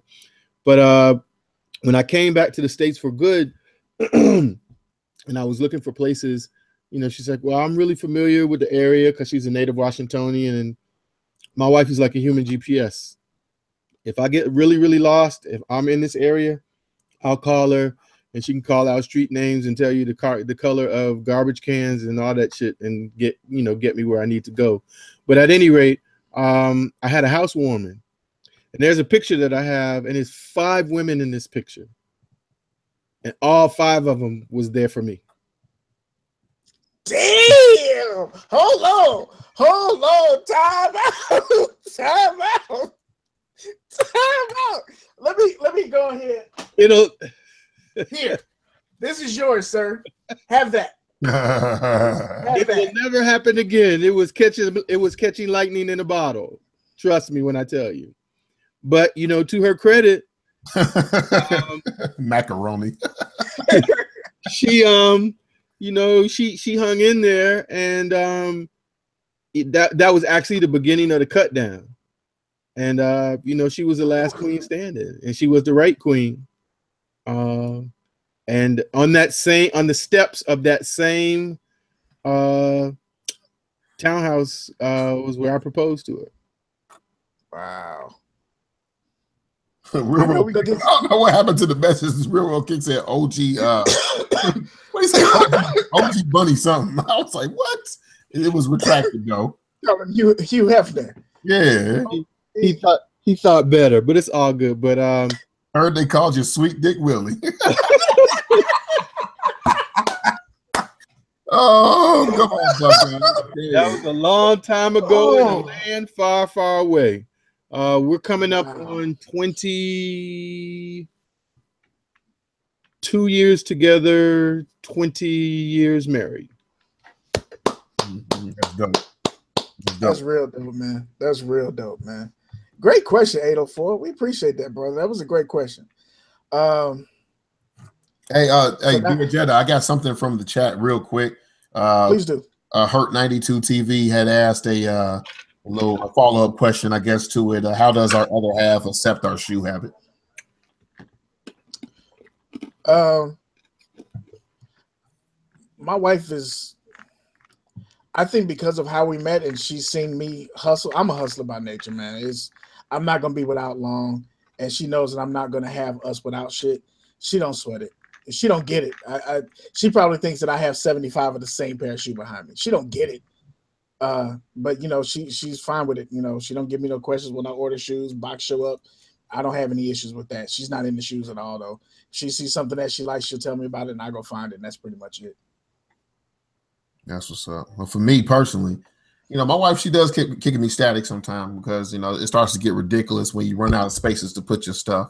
So it does, you know, she kicks me a little bit of static every once in a while, but then again, it's like the other day, she's like, I want those. You know what I'm saying? So, but nah, I do run everything by, she's the manager of the house, you know what I'm saying? So I bring the paycheck, I just give it to her, and you go ahead and take care of the business, but I got to run it by her to make sure everything is straight as far as the finances and things like that go. But other than that, you know, she's cool with it sometimes. Sometimes. My wife doesn't get it, but she doesn't sweat me about it. I mean, same thing. As long as, you know, I'm doing what I'm supposed to be doing, and, you know, I got some hustles. You know, I have a day job, but I have some other things that I do, you know, that generate, you know, to play money, because that's what I call sneakers. I mean, it's not, you know, but the thing I think that really kind of, that she does understand, because she's a, you know, she's a business MBA and all of that, you know, and definitely the brains in our household. And I'm so blessed that she gave those brains to our children. But when I said to her, you know, that at the end of the day, when this is all done and we decide to downsize, you know, there's still value on those shelves and in those boxes. Mm-hmm. So, you know, there's not very many things that you can buy and enjoy and, you know, still at the end of however many years get anywhere from, you know, say 50 to 90% on the dollar of what you put in. Right. You know, and that was probably the thing that spoke to her the most. And, you know, she knows that I like it. And so, you know, I don't really have any, I no stress, you know. I'm sure she looks at the boxes sometimes and like, really? Yeah. But, yeah. You know, I say the same thing when I see another basket come in the house, because she has a thing for baskets or, you know, some other thing. So, you know, we tease each other, but, you know, at the end of the day, happy wife, happy life. Sure. You know, that's my job. And so I'll make sure, you know, that I can do my best to try to keep my family happy and taken care of. And the Sneakerheads clothing line, that is absolutely true. My wife has more sneakers than I do, literally. She has way more than I do. You know, GS is easier to buy. They're a little bit cheaper, but when you add it all up, I've done spent more money on her kicks than myself. So it is true. Pain 82 says his wife doesn't understand either. She says I only have 2 feet. That's true, man. It's one of those things. I think for the three of us, I'm gonna try and speak for the Soley Trinity. We don't have many vices, so because we don't go out clubbing, we don't drink, we don't smoke, we don't get into shit like that. I think they kind of allow us to have the sneaker thing. Like, all right, you know, you're a good man, you take care of the crib, but have them sneakers. A lot of people can't say that, and I say that happily and confidently because the two brothers that I roll with are the same way. Like, it's cool when you meet people that y'all have the same sort of values, and you know it ain't gonna be no shit, and it resonates not just from us to our the people we chose to spend our life with. You know, we sit up here right now. This is like 50 years of marriage sitting on here in this screen. 3 black men with 50 years of marriage. Yeah, that shit don't happen like that, man. Nah, it's rare. It's dope. Good question, Hurt 92 TV. We appreciate that, bro. Now look, I'm gonna put these together because you motherfuckers ain't shit. Reggie Gemini 605, and where did this other question go? Absolute Styles. How many AKAs does Beer Jedi have? And how long is it taking him? What's taking him so long to start his channel? Y'all ain't shit. Y'all ain't shit. Let's get this out the way. The AKAs are limitless, so the wind blows. I will find a new AKA. I didn't used to write them down until we started doing this show, and then I don't want to repeat. You know, some of them are just gonna be repeated because they dope like that. So I try not to repeat a lot of them, but I just write them shits down every once in a while. I will be out, and as a creative person, I'll be out doing some other shit, and one will pop in my head, and I'll be like, oh, I need to use this. I even have people who send me some AKAs, so I definitely appreciate that. Like, they just want to be part of it. I think that's dope as shit. So I appreciate y'all who send me AKAs. Like, that's dope as hell. Buckeye City Soul said Alex B. Skeeton.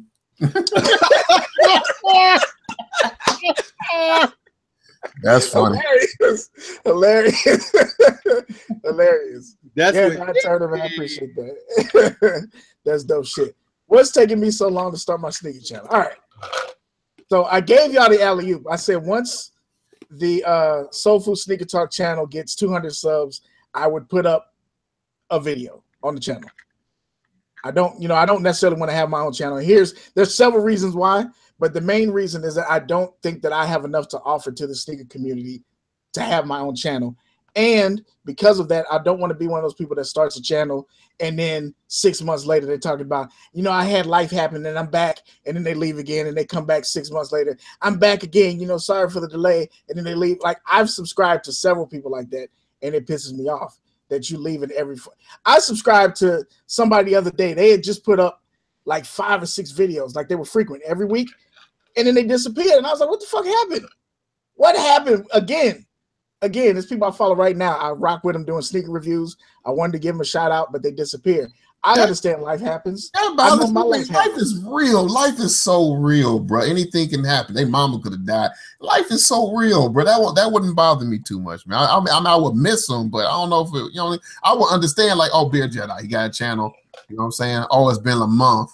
Well, that shit happens. You know what I'm saying? So that so singularly it doesn't bother me, but when you got multiple channels like that, like I tend to subscribe to those people all the time. It drives me crazy. So I just don't want to be that person.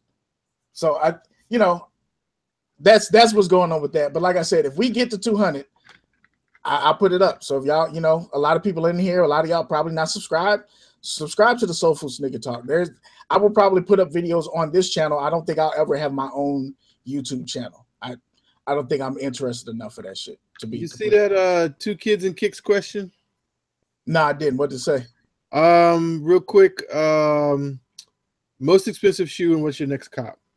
Probably pop that off real quick. Most expensive shoe. I guess for me, it's light work. It was the 72 10s. I paid $220 for those. Actually, and I paid $220 for the Rihanna questions. Or it could be based on value. That's the way I look at it. I have a pair of Concords that I could probably still sell for $300, but they're pretty beat up. That's about it. Me, the gold Pinnacle 6s and next cop, I don't know. The win. I can never forecast the next cop because I go to Sneaker Still tomorrow and find out that something is dropped and automatically cop them. So I don't know the next actual cop. For me, probably any of those premium 4s, like the pony hair joints or the Obsidians. Value wise, it's definitely the 2001 Black Cement 3s. That's probably That's what's up. Next cop. I don't know, man. I've kind of, like I said when we started, I've kind of gotten to the habit of looking for this collection, this Negro League collection, and I'm trying to be diligent about just copping those when I can, and they're pretty affordable, so it's not going to take me long to get to where I want to be. But that's kind of what my focus is right now. Harder to find them than it is really to afford them, because like you said, they are. Yeah. It's except for those Air Maxes they're ridiculous. Like I saw a pair, they're like $600, but I mean, that makes it sweet though when it's hard to find and you finally find it. That just makes it so. I mean, it's way better. I don't care how much it costs. You know, it could cost $10, but you find it, you like, man, it was hard to find. That makes a shoe worth way more than shoes that I paid $200 for. Yeah, so if anybody, you know, just the commercial while we here with the family, this collection that both Beard and I have, and I blame this on Beard because he got me stuck on it, but it's just dope. Nike did a series of shoes. One is called Untold Truth, and it was different shoes. It probably like circa 2006 through maybe 2007 or 8. Some Dunks, some Air Max, some Air Force Ones, but anything that's Untold Truth. Sometimes it's abbreviated as UTT, but they're associated with the Negro Baseball League. And the other set is called Black Fives, and it has to do with the Negro basketball teams before the NBA was integrated. That's a smaller collection, but still they have some dope shoes as well. So if you know anybody that has any of those or you come across, you know, holler at us for sure. And who asked that question, Dabs? The last question? Yeah. Yes, it was TV. Oh, it was a Hurt 92 TV. Oh, no, it was Two Kids and Kicks. Oh, okay. That was the question before when I said how does the other half of accept our shoe habit? Yeah. So then where we at? So I answered those two questions. You bastards ain't shit. Let me go back to Gemini 605. He said, how do you guys feel about the Wheat Sixes? He thinks that they're dope. I think we talked about this 2 episodes ago. Where we're at with them, I like them. And if they're available, that's something that I'm probably looking forward to copping. OG, what you think? I'm generally not too heavy on 6s, but I like that colorway in the 6. So it's something that if it looks in hand like some of the good pictures that I've seen, it would probably be a cop for me. Dabs? Week 6s. I don't know, man. I like them, but you know, for me, this little sneaker game is really about. I want to make sure I'm paying the right price for things. So if it comes and it's 190 and I choose to wait and don't get them, it won't hurt me. You know what I mean? Like if they 190, they sell out, you know, whatever. But if they sit and I can catch them, you know, that's my wave right now, man. Right now, to be honest with you, it's hard paying retail for a shoe. For where we're at, the Jordan is no longer worth 190, so it's going to be hard for me to pay 190 right now. So, you know, I don't know if that would be a first day cop for me. We've got 3 more people who sent in questions. 4 more people. Appreciate the 2 kids. Shay Boogie, that we always said was Say I Boogie. Shay Boogie. Shay corrected. Shay Boogie asked us 2 questions. One about comparing years. And one about selling out. Which one do y'all want to answer? And I'll read the actual question out. What was it? Selling out and what else? Yeah, shoe selling out. Let me clarify that. Shoe selling out. Wait. Let me clarify. About selling out like this or talking this way like this. I saw OG give me the people's eyebrows. Like, wait a minute, let me clarify that. About sneakers selling out or comparing this year to last year's releases. Which one do y'all want to talk about? Flip a coin. Now. Either one. Either one. Either way. So let's go with the sellout question. Historically, remastered Jordans with Nike Air on the back have not sold out instantly. Can you foresee the Black Cement 3s actually sitting next year? OG, this is right in your wheelhouse, brother. Oh my God. Look, I hope they do. I've never done this before, but I will do a DJ Clark Kent. I'll get as many pairs as I can afford, and I'll just keep them in the closet. So to me, if they sell out, that's what I expect.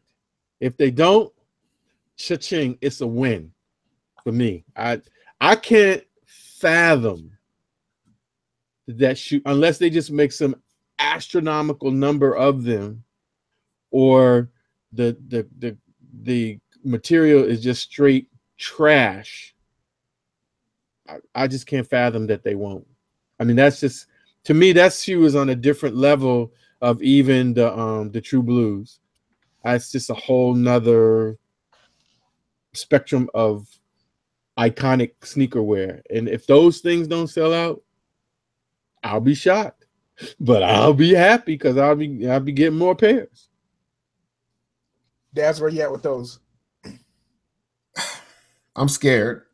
I'm scared of the fact that if that shoe has that paper thin leather like the True Blues did, then especially at the 220 price point, then they'll sit.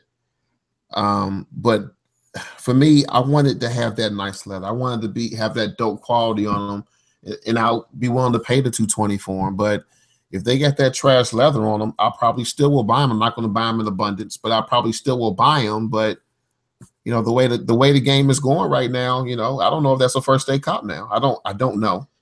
I think they'll sit. It's instant no matter what for me. I don't think they will sit. I mean, because to me, well, I only have a pair back to 2001. And those are not, they're not like Cyber Monday 3s, you know, in terms of the leather soft. It's still a firm, you know, it's kind of like a firm tumble. It's not that, you know, it's not like like how the True Blues were, but it's not a it's not even a soft leather like the alternate fours. Mm-hmm. I think sometimes because of the shattered backboard, we equate butter leather with the best leather, but sometimes there's really good leather that is firm just because of, you know, how the shoe is designed or whatever. But I agree with a Buckeye. I think I saw some comment he made that they will sell out. I'm sorry, I cannot fathom that shoe would not.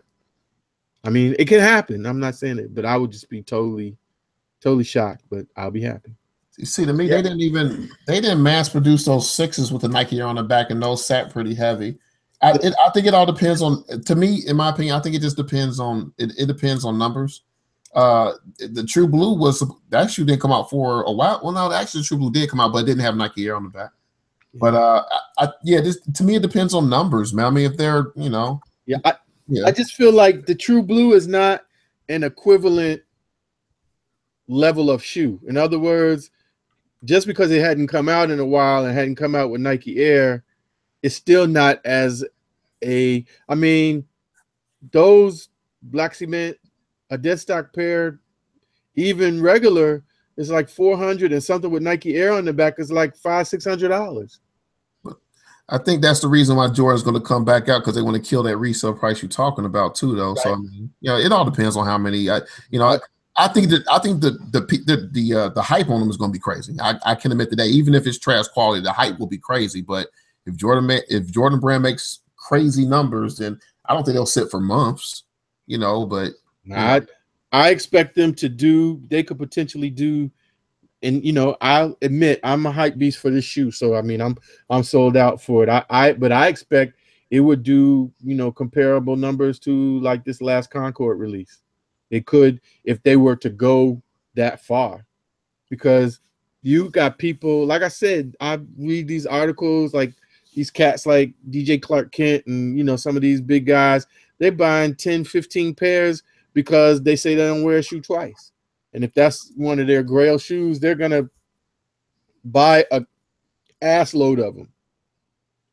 Yeah, I don't think these are going to sit. So these will be a first day cop.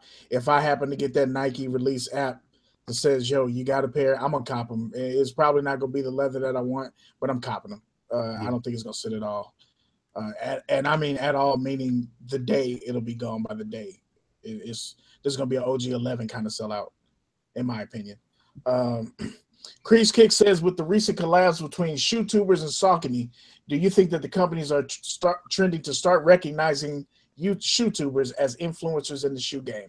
Absolutely, without a doubt. We've seen it from, and I think I can speak for the crew on this one. We've seen it at the All-Star releases. We've seen it at Cam Newton just had a release party, and we had some of our family was in there. So absolutely, absolutely recognize it, and it's a smart move.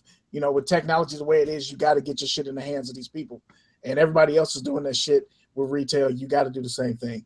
So absolutely, and hopefully that'll lead to some dope collabs. And plus, you know, those influencers are going to say that everything is dope. So you know what I'm saying, you throw them a free shoe and they're like, oh, it's dope, it's dope. They ain't gonna touch you. Yeah, it's definitely a good move though, especially for the company. From the company's sake, it's a great move for the company's sake. I don't know if giving these shoes to these influencers and then having them do the collabs, because they're going to say it's the best thing to slice bread. That's not being honest, but you know, from the company, it's great. It's a great move. Well, and that's what I was going to say. Everybody doesn't always do that. I don't want to always be like waxing argumentative with you, but there are a lot of people that do that. But even on this last release, I only watched one vid, and the person that I watched, they didn't. They said they didn't even want to go to it, but they went. And they didn't trash the shoe, but they wasn't like, you know, I love it. I'm feeling they didn't. So everybody doesn't do that. If somebody invited you, I've never had a YouTuber trash a shoe that they've been given for free. I've never heard it. So if now, come on, every shoe is not dope that's given to people, but I've never heard a YouTuber say this some whack shit. I don't like it. Okay, so when you get off later, watch Mike Rich video about going to the event with Cam Newton. Did he get a shoe? Yes, he got the shoe. Okay, I don't watch Mike Rich, so I don't know. No, I just happened to see it because they were talking about this shoe and it was, you know, and Cam Newton was actually at the event that they were there. Some thing that they have for it was in Atlanta because he's from Atlanta. So thanks for that question too, Crease Kicks. So then the last question, then we got to get into the dessert and the bill. Actually, let's do this one. I've almost forgot about Absolute Style. He said, "What's the ugliest shoe you've ever seen?" I don't know if we can answer that one quickly, sir. But for me, it's going to be the Yeezy boot. That 750 with the one that looks like Uggs. What the hell is that boot? The first one. Okay. That shoe is ugly. I hate that goddamn shoe. I hate that shoe. So every time I see it, I get pissed off. I hate that fucking shoe. So to me, that's the ugly. Y'all got an ugly to give them real quick? I can't remember the name of it. It was some crazy runner that I saw.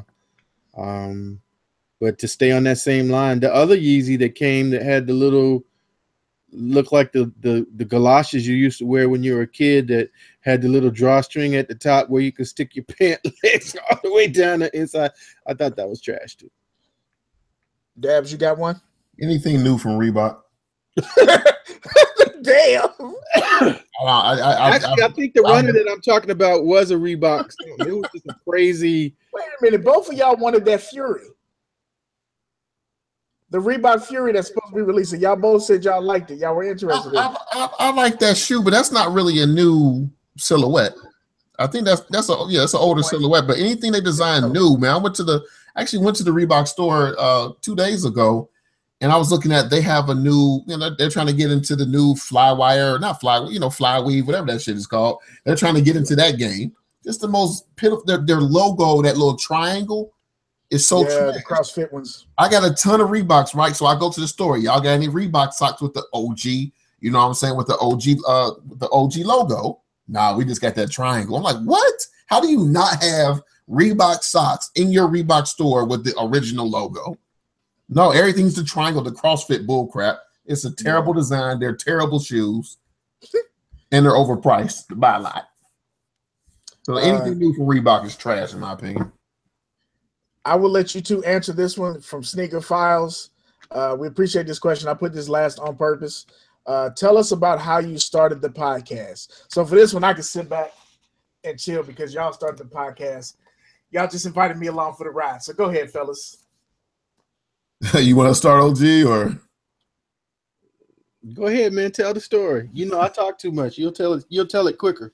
Well, for me, I think it first happened when I first noticed OG's channel. I noticed it was something different from what a lot of people were doing on YouTube. So I, reached out. You know what I'm saying? I think I was just trying to give this channel a little love or whatever, saying, yo, subscribe, I'll do a giveaway or whatever. And then we just after that, we just kind of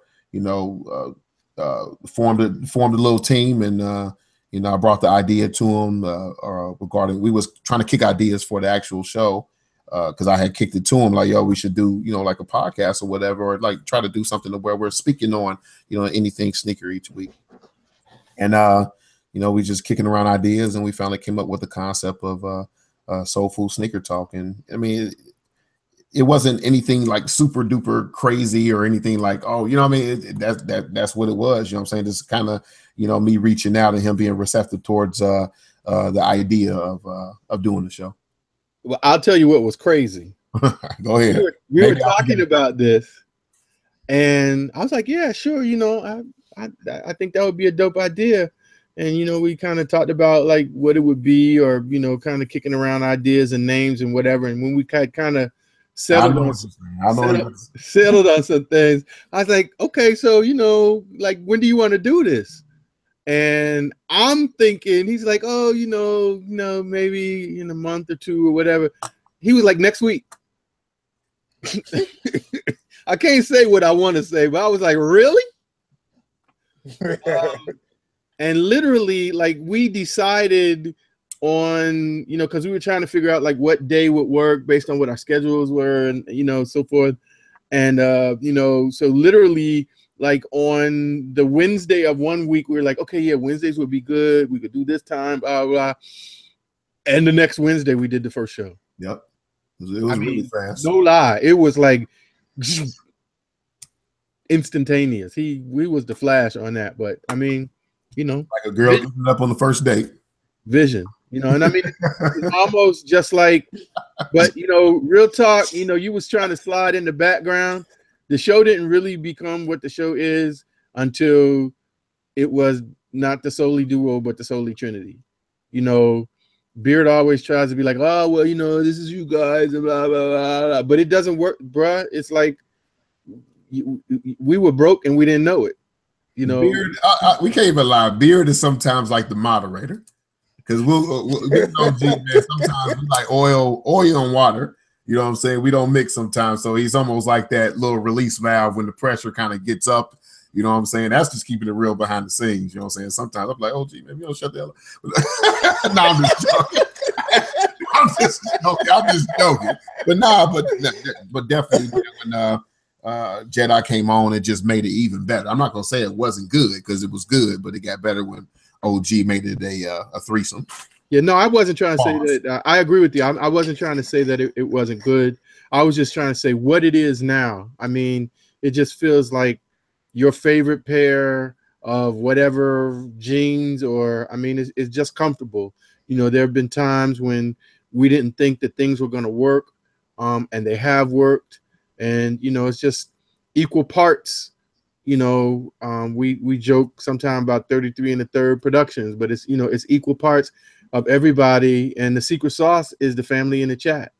You know, no shade to any of my other family, you know, but this chat is the poppiness, you know, and just that we love the interaction, and, you know, how you all make us go. You know, you kind of like that, you know, the 12th man or whatever, you know, in the stadium. You know, we really appreciate y'all. So, you know, if one element is pulled away, it's different. And, you know, also our extended family, you know, respect and shout out to you know, to V's and to Cadillac, you know, that have 804 given us some spare. Yeah, an 804, absolutely. You know, people that, you know, have kind of jumped from the chat seat into the hot seat, so to speak.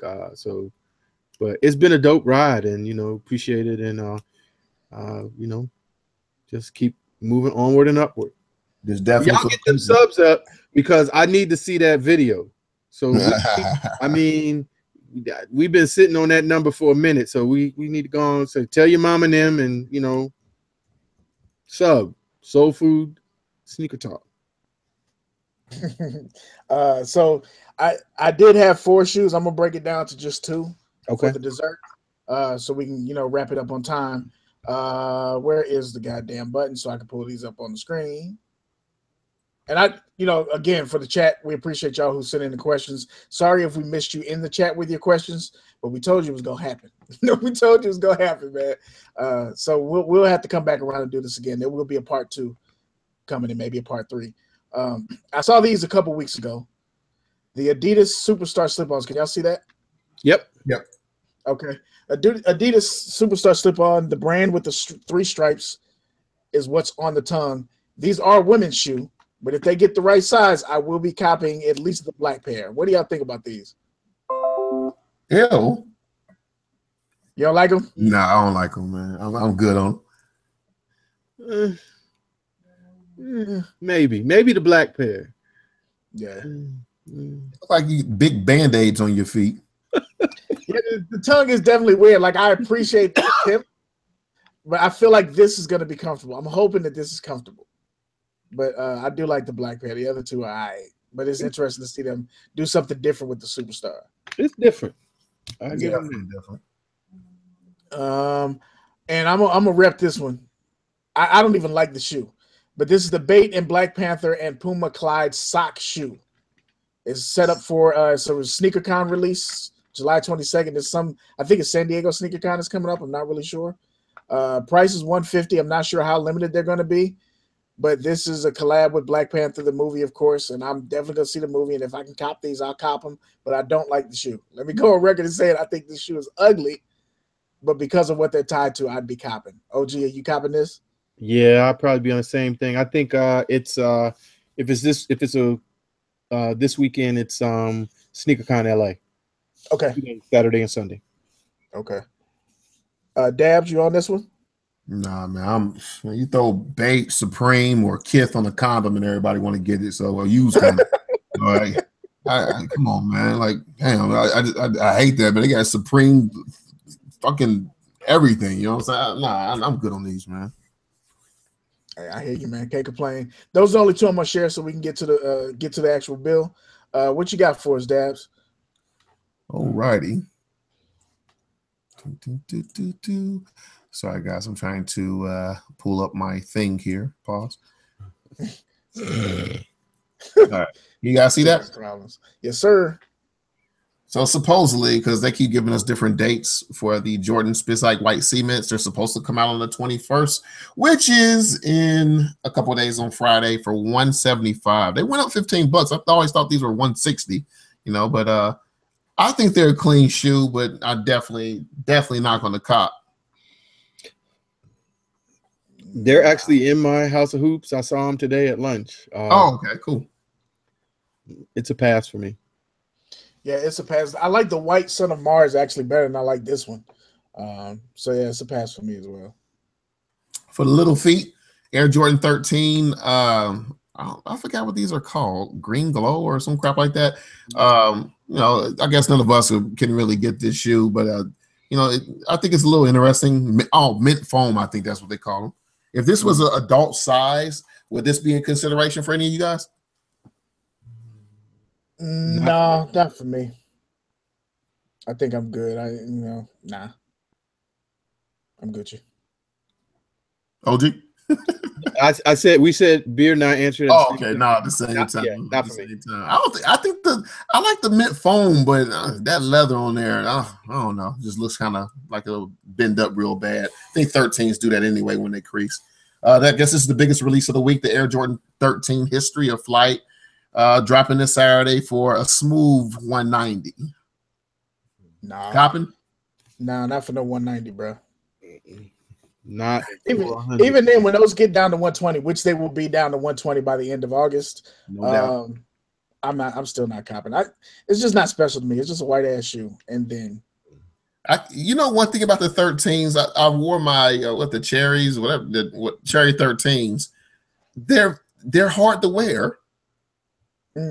Like the tongue comes up like really far on them, but when you look at them in pictures, it doesn't seem like the tongue is that high. But when you put them on your feet, the tongue is up there. I don't think the lows do that, but the highs I have a problem with the highs with the tongue, how high the tongue comes up. The Cam Newton joints, Under Armour's Cam Newton trainer. I spelled trainer wrong. Trainer hometown. I guess were these the ones that Mike Rich were talking about yeah, crash or whatever? I think that was the one that that they gave out, but on the video they had a couple other colorways that they were showing, but I think that the red color is the one that they shared with the YouTubers, and that's the first colorway that's dropping. They released on my birthday for $120, and I've never seen this before today. I've just seen that they were actually supposedly releasing tomorrow, and I don't think they're that bad. I would agree. Yeah, I mean they're okay. I mean, if they were on sale for like maybe $60, $70, $80, I would contemplate it. I don't think they're terrible. Yeah, I want to try them on. I mean, it says that they're a trainer, but for what I heard, it's actually like a lifestyle shoe. I don't know how accurate that is, so I don't know how comfortable they are. But that is one of the better looking Under Armour shoes. And like Buckeye City Soul said, that they're okay because the rest of the shoes have been bullshit. True. So this is like a win. It's like a win just because you're doing something different. I want to check them out. They also got that, I think they call it the slingshot or something like that, which is a similar style. I want to check those out too. So they're trying to do something different. I appreciate that. Yeah. This is the one that surprised me when I seen them. I was like, oh, they dope. In my opinion, they're supposed to come out on the 21st. This is all the dates that were given by Sneaker Bar Detroit. They did not have a price on them, but it looks like this maybe a new version of the Adidas Climacool. Remember what I was talking about earlier in the show where Adidas is coming out and they're doing different things. I thought this design to me is a freaking win in my opinion. What's your guys' thoughts? That's a good looking shoe, man. It kind of feels like the EQT to me a little bit, Right. but it's a dope shoe. I like it. What's the price point on that? They didn't have the price on Sneaker Bar, but I mean, if this falls, I think the Climacools, the first one, is that like 160, or am I way too high? I don't remember. I'm not gonna lie. I feel like 160, but I don't have a way of referencing that at all. I wouldn't want to do 160, but if this had like an NMD price point around 120, 130, I might be in for these, man. I think they really look good, man. And this is progressive to me. You know they're going to be comfortable, and the design that they hit it out the park, in my opinion. I really like these shoes. I wonder how narrow they are though, with that extra cage thing on the side. That's a good point. I don't know. That's a good point. So Payne 82 is giving us attitude. He says y'all would cop those, but pass on the Spizite. I'm not. Yeah, I was gonna say I'm not gonna take a bunch of comments from somebody who buys only foams. Damn it. But he's a king of foam, so you know. Hey, I'm not gonna. Hey, we know a person. We know a person named King of Foams, and then we have Payne 82. I'll let them sort out who's the king. No, I think the king. That's why he's the king of foams. And got you. He had to put the little asterisks. That's right. That's right. Bow down. Then the last sneaker we have for release is the Nike Paul George Blockbuster coming out on the 22nd. These are a no-go for me. I don't like that color of the strap. I don't like that color at all, to be honest, on there. Wait a minute. I don't think I heard you say that again. I don't like this pair. You know, they're coming out with too many black ones anyway. I think they should have. It'd be easy for this shoe to have like just a massive amount of colorways, but I'm not feeling this pair. Crease Kick said Spizikes would be a pass for me, and I know they will sit just like Rosa Parks. Wow. Jesus Christ. Wow. Damn. Woo. Craziness. I'm sorry. I just thought that was funny to me. Sure. Timber Stan said, Dabs, did you see the PG2? And he's laughing out loud. So they I was going to ask you. I didn't see him. So, let me see if I can find that picture right quick. Oh my God. He's already working on the PG2? Yeah, I guess so. I mean, the PG1. I would have thought they would have still be trying to milk that cow, man. That PG1, you know. A leaked picture. We don't know if it is for sure. You got it up? Pause. Yeah. Pause. Let's see here. Screen share. Application window. While he's doing that, all right. So here, can you see that now with the little black and purple and no, the strap is gone. Oh my God. Yeah, I was like, really? That's what y'all doing now?